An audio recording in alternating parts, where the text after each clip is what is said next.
So let's go mga idol, mga panola friends, mga katuda, mga katricycle, mga kagulong. Ang content natin ngayon, paano ba nagre-renew ng prangkisa, unang rehistro ng tricycle na pampasada for hire lang mga idol. So for hire itong ating pampasadang tricycle, i-renew natin ito ang prangkisa niya. Kasunod na i-renew ay yung rehistro na tao na natin ginagawa sa ating pampasadang tricycle.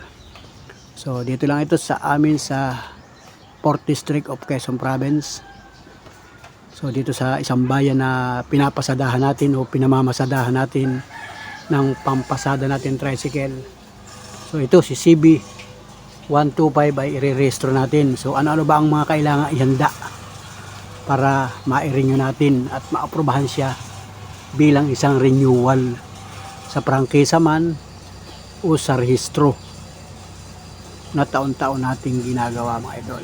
So papakita ko sa inyo yung mga kailangan na ihanda ng isang tricycle. Kailangan ay gumagana o kumpleto siya mga idol. So una na, sa pagre-renew ng prangkisa dito sa lokal na pamahalaan sa munisipyo, ang unang ihanda ng tricycle ay kailangan ay meron siyang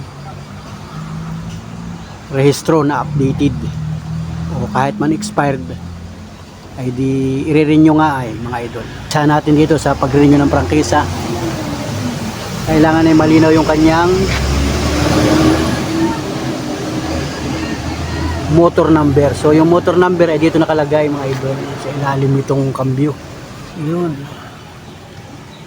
Yun sa ilalim, madumi pa mga idol. So lilinisan yan para makita yung kanyang number, motor number mga idol. So kailangan malinaw pa yun, pero palibasa nga at may tagas na kaunting langis kaya madumi, pero kaya linisan yan mga idol. At kailangan din ay yung chassis number mga idol. Yung chassis number, saan ba makikita yun? Sa isang pampasadang tricycle, kahit anong unit na yung tricycle, meron siyang chassis number. So dito nakikita yun mga idol sa liig ng tricycle dito sa ganito. So pag wala dito sa may ganitong bahagi, na andun yun sa kabilang side. So dito nandito yan mga idol. So ito yung isang ito yan yun mga idol, yan yung chassis number. So yan makikita yan sa kahit anong uri ng inyong tricycle o motor. Yan yung chassis number, kailangan mababasa yan mga idol. I-record yan ng insurance mga idol. So pagkatapos niyang motor number at saka yung chassis number, so ang kasunod na i-check up dito sa ating tricycle na pampasada ay yung ilaw. Kailangan gumagana yung ilaw mga idol. Sa ilaw naman tayo, kailangan yung kanyang headlight, gumagana yung headlight niya, yung high and low, at saka yung tail light kailangan gumagana. Ayan, nakailaw siya. Tingnan natin kung nakailaw. Ayun, nakailaw mga idol. Yung tail light, ayun ang tail light oh. Yun ang tail light, yung maliit. Tapos yun, high low, high low, yun. Kailangan gumagana yan mga idol. So ang kasunod mga idol ay kailangan ay gumagana din ang kanyang placer, kaliwa, kanan. Kailangan gumagana siya sa unahan saka sa hulihan. Dito kailangan ay gumagana ang placer natin. Hindi pwede ang hindi gumagana, hindi ka maaprubahan. Yun. So ayun mga idol, at gumagana yung ating placer dito sa unahan, gumagana sa hulihan, gumagana din. So yun, at gumagana mga idol sa kaliwa naman. Yun, gumagana rin mga idol. Silipin natin. Yun, gumagana. dito sa parting hulihan. Ayun, gumagana rin mga idol. So importante yan, kailangan ay gumagana. So ang kasunod na check upin din ay yung stoplight. Yan, saan ba makikita ang stoplight? Nandito sa hulihan. Ito yung stoplight na hulihan. Yan. So kailangan gumagana yung handbrake. Ito yung handbrake mga idol. Yan. Pag pinisil mo ito, handbrake, kailangan iilaw yung hulihan. So pipisilin natin. Ayun, pinisil ko na. Tingnan natin kung umilaw. Ayun, umiilaw mga idol. Ayun. So gumagana mga idol ang handbrake natin. So pagkatapos ng handbrake, kailangan na yung foot brake. Ito ang preno sa paa. Kailangan gumagana din siya, umiilaw. So subukan natin ibaba. Yun. Tingnan natin.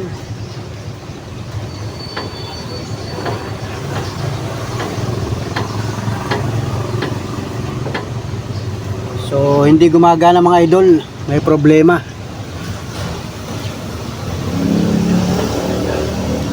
So hindi gumagana. Ang gumagana lamang ay yung handbrake. So diyan may problema mga idol. Kailangan ay ayusin muna yung foot brake mga idol. Yung sa paa. Yan, may problema yung preno natin sa paa. Kailangan lang itong maayos pag ikaw ay magre-renew pa lang ng prangkisa mga idol dito sa aming bayan. So pag kumpleto yun mga idol at gumagana lahat ng iyong mga ilaw, kailangan gumagana ang busina. So itestingin natin ang busina kung gumagana. So ito ang busina natin. Subukan natin pindutin kung gumagana. Yun, gumagana. Walang problema dyan mga idol. Kahit mukhang paus o malakas man ang busina mo, huwag naman yung masyadong kalakasan. Basta't mahalaga tumutunog. Yan, ibig sabihin gumagana mga idol. So hindi pa dyan natatapos mga idol ang pag-check ng inspector sa franchise natin sa ating bayan. So hinahanap din nila yung ilaw sa loob ng sidecar mga idol. So kasi may sidecar yung ating pampasada. So kailangan meron kang ilaw na naka-install dyan sa loob, yung maliwanag. Kasi kung mamamasada ka ng gabi, kailangan na may ilaw, recording yun mga idol. So pag wala kang ilaw na naka-install dyan sa loob na maliwanag, ay hindi ka rin makakapasa sa inspector. So tingnan natin kung may ilaw tayo dyan. Ikot muna tayo mga idol.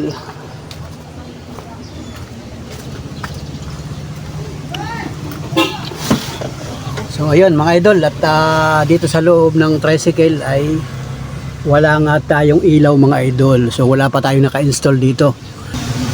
Meron ako dati dito nakalagay na ilaw. So nandito yung wire niya. Wire na lang ang nandito mga idol. So ayun, at tayo ay nung mga nakaraang araw ay nag-repair ng ating bubong ng tricycle, ay kinalas natin mga idol. So ito ay i-install natin dito sa ating tricycle. So ayan mga idol, at naka-install na mga idol. Yan, idinikit ko lang dito ng saka na ito yung pinakang switch. So naka body ground mga idol, body ground. So let's see, at tetesting natin kung umiilaw ba. I-switch natin. 1, 2, ready, go. Yun, success, nailaw mga idol. So ayun mga idol, at kailangan din ay malinaw pa yung body number natin, kasi may mga sticker ang tricycle na body number sa unahan at saka dun sa hulihan. Kailangan ay malinaw yung kanyang body number. So kailangan din yun kasi may body number tayo dito. Yan, kailangan maliwanag pa yun o malinaw pa yung kanyang number. So pag labo na ay may posibilidad na papalitan sa iyo bago ka maaprubahan.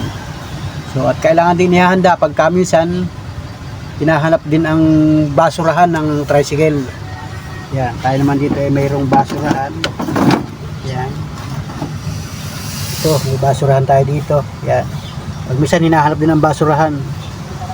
So, yun, mga idol. At yun yung kailangan ihanda ng isang tricycle pagka ikaw ay magpapa-inspeksyon ng prangkisa. Prangkisa pa lang ito mga idol ha, mga Panole friends. Yung dapat nating ihanda sa ating tricycle. At siyempre kailangan maayos yung iyong sidecar na pampasada. So yun, at pag na-inspeksyon na yun, ikaw ay pasado na, so pipirmahan na nila at legit na ikaw ay mayroong bagong prangkisa mga idol. Marami ka pa rin proseso na abyarin.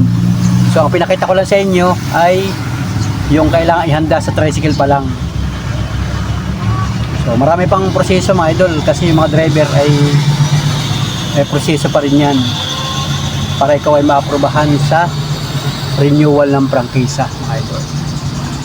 So yun, sa mga susunod na vlog natin ay papakita ko naman sa inyo yung iba pang importanteng abyarin sa prangkisa ng tricycle. Renewal man o bagong prangkisa, ito yung requirements mga idol. Ito yung mga kailangan natin ihanda. Sa rehistro naman tayo mga idol sa LTO office. So kami nakasakop dito ng LTO Gumaca branch mga idol. So halos ay ganun din ang proseso mga idol. Ganun din ang process sa tricycle.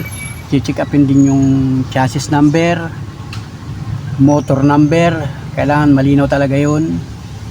Tapos ilaw, flasher, kaliwa kanan, stoplight, handbrake, foot brake, kailangan gumagana. So at saka doon ay kailangan gumagana ang busina. At kailangan ay yung sidecar mo ay maayos pa.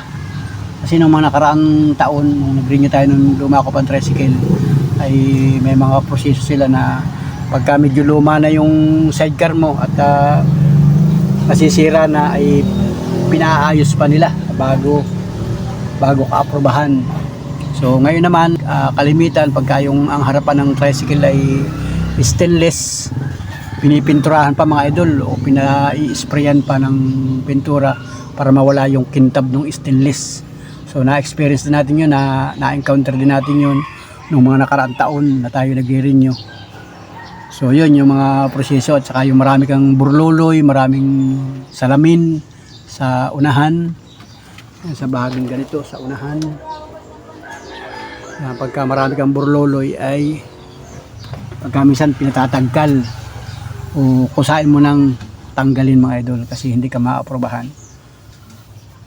So yun ang mga proseso ng pag-aabyad. Ang kailangan natin ihanda sa pampasada natin tricycle kung tayo ay mag-renew ng prangkisa at saka ng OR sa LTO office kung saan ka mang bayan. Hindi ko alam kung ano ang proseso sa ibang bayan na lalawigan na LTO. So ito ang binabahagi ko sa inyo ay dito lang ito sa amin sa ika-4 na distrito ng lalawigan ng Quezon Province mga idol. So yun, comment kayo kung ano ang proseso dyan sa lugar ninyo ng pagre-renew ng tricycle na pampasada. So yun mga idol, ito ay nire-renew natin ng buwan ng Marso. Yung buong first week ng buwan ay naabyad natin yung prangkisa. So yung second week ng buwan ay mag-aabyad naman tayo nung renewal ng LTO OR ng ating tricycle na pampasada.